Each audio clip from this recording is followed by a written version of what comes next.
Biden no caminho mais for Angola. Presidente americano cancela a viagem para Angola após lavarmos as estradas de Luanda e pintar nossas árvores. Angola é como chegamos com os destaques. Sobas no IGE a trabalhar. Mulher apanhada a colocar chifres em marido e virou boneco de matraquilo.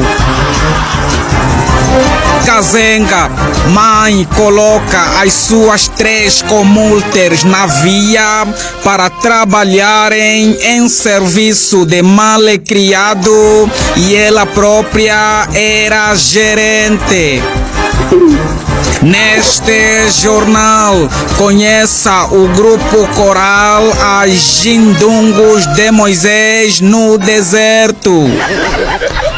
E na nova série Duros Africanos, conheça Mbemba Totontino, o primeiro negro a beber água fresca.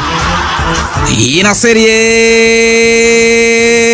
Diabo é Sujo, pastor é detido por burlar seus fiéis, vendia tábuas nos membros e dizia que eram madeiras da arca de Noé.